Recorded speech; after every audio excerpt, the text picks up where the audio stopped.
कई बार हमारे शरीर में बायोटीन की डेफिशिएंसी हो जाती है, जिसके अलग अलग कारण होते हैं, जिससे हमें सीवियर हेयर फॉल देखने को मिलने लगता है। तो किन कंडीशंस में हमें बायोटीन की डेफिशिएंसी हो सकती है और कब हम डॉक्टर से डिस्कस करके इसको एज अ सप्लीमेंट ले सकते हैं, क्योंकि बायोटीन हमारा गट फ्लोरा प्रोड्यूस करता है और ज़्यादातर केस में हमें बायोटीन की डेफिशिएंसी होती नहीं है और हम कई बार अननेसेसरी बायोटीन का सप्लीमेंट लेते रहते हैं। ऐसे कौन से समय हैं, कौन से कॉज हैं जब हमें सोचना चाहिए कि बायोटीन की डेफिशिएंसी तो नहीं है और हम डॉक्टर से डिस्कस करके इनको ले सकते हैं। तो कुछ कंडीशंस हैं जिनको आज हम डिस्कस करेंगे। हेलो, मैं doctor Ankit Kumar Jain, dermatologist and hair transplant surgeon. सबसे पहली कंडीशन है कि जब हम रॉ एग खाते हैं, बहुत सारे लोग रॉ एग का सेवन करते हैं जिसमें एक एविडिन नाम का प्रोटीन होता है।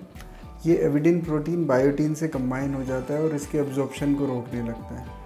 तो ऐसे लोगों में बायोटीन की डेफिशिएंसी हो सकती है और उनको इसके सप्लीमेंट की ज़रूरत पड़ सकती है। दूसरा कॉज हो सकता है जीआई इन्फेक्शन या जीआई इंटॉलरेंस होना। तो ऐसे केस में भी कई बार होता है कि हमारे बैक्टीरियल फ्लोरा डिस्टर्ब होते हैं या फिर बायोटीन का एब्जॉर्प्शन ठीक से नहीं हो पाता है।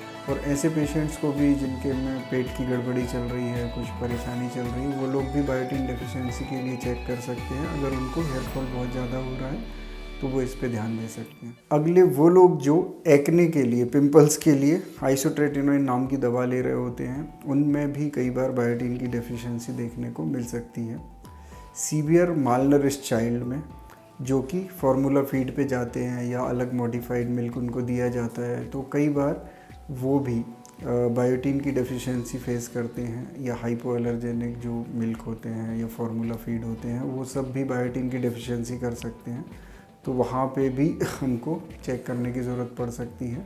कुछ पेशेंट्स जो अल्कोहल या स्मोकिंग करते हैं, तो उन पेशेंट्स में भी बायोटीन की डेफिशिएंसी देखी जा सकती है। उनको भी कई बार बायोटीन की कमी होने के कारण हेयर फॉल का सामना करना पड़ सकता है। अगला कॉज हो सकता है प्रेगनेंसी या लैक्टेशन। तो फीमेल्स को प्रेगनेंसी या लैक्टेशन के समय बायोटीन की डेफिशिएंसी हो सकती है। उस समय उनको चेक कराना चाहिए अगर उनको एक्सेसिव हेयर फॉल हो रहा है, और वो उस समय बायोटीन का सप्लीमेंट ले सकते हैं। इसके अलावा कुछ एंटी एपिलेप्टिक मेडिसिन्स होती हैं जो कन्वल्जन के लिए, मिर्गी के लिए जो दवाइयाँ चलती हैं, वो भी कई बार बायोटीन के मेटाबॉलिज्म को इंटरफेयर करती हैं और बायोटीन की डेफिशिएंसी कर देती हैं। तो प्रोलॉन्ग एंटी कन्वल्जेंट लेने वाले पेशेंट्स को भी अपना बायोटीन लेवल चेक कराना चाहिए, और अगर उनको हेयर फॉल ज़्यादा है तो वो भी सप्लीमेंट्स ले सकते हैं।